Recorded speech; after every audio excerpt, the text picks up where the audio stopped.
នៅសហរដ្ឋអាមេរិកលើសម្រាប់អ្នកដែលគាត់ធ្វើការរត់ទៅធ្វើការគឺអត់បានប្រាក់ខែទេដោយសារឥឡូវហ្នឹងសហរដ្ឋអាមេរិកគឺត្រូវបានគេទទួលស្គាល់ថាគឺជាការផ្អាកសកម្មភាពរាជរដ្ឋាភិបាលហ្នឹងយូរបំផុតនៅក្នុងប្រវត្តិសាស្ត្រនៃសហរដ្ឋអាមេរិកតែម្ដងការផ្អាកសកម្មភាពរដ្ឋាភិបាលនៅសហរដ្ឋអាមេរិកហ្នឹងមានន័យថារាល់ service ទាំងអស់របស់រាជរដ្ឋាភិបាលដែលតាក់ទងជាមួយនឹងរដ្ឋ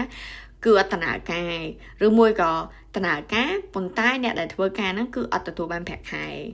ចឹងវាមានពីរលក្ខខណ្ឌឥឡូវហ្នឹងគឺទី1អ្នកដែលទៅធ្វើការហ្នឹងគឺអត់បានប្រាក់ខែលុះត្រារហូតតតែមានប្រាក់ខែថ្មីចូលមក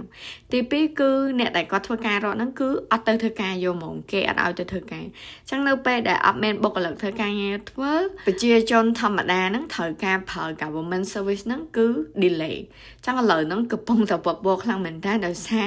government ហ្នឹងគឺអត់បាន funding ពីរដ្ឋសភាមកទេហើយអាហ្នឹងគឺសំខាន់ខ្លាំងមែនតើការ shut down របស់ government មួយហ្នឹងធ្វើឲ្យ economic growth ហ្នឹងគឺ delay ខ្លាំងមែនតើជាពិសេសគឺប៉ះពាល់ដល់ economic ការរស់នៅរបស់អ្នកធ្វើការរដ្ឋឬមួយក៏អ្នកដែលមាន relation ជាមួយនឹងការងាររដ្ឋអញ្ចឹងទៅហើយសូម្បីតែខ្ញុំដែលមិនមែនជាអ្នកធ្វើការរដ្ឋក៏មានអារម្មណ៍ថា affected ដែរ all of sudden like ប្រជាពលរដ្ឋដែលគាត់ធ្វើការងាររដ្ឋគឺអត់មានការងារធ្វើ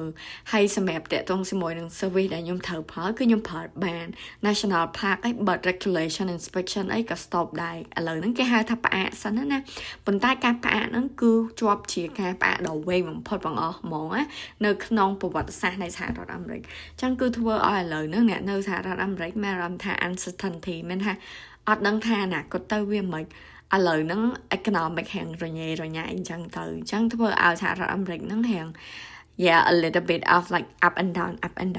ចឹងព័ត៌មាននៅសហរដ្ឋអាមេរិកក៏លឿនខ្លាំងដែរអញ្ចឹងខ្ញុំនឹងព្យាយាមអាប់ដេតព័ត៌មានបន្ថែមទៀតឲ្យអ្នកគ្នានៅក្នុង account របស់ខ្ញុំបាយបាយ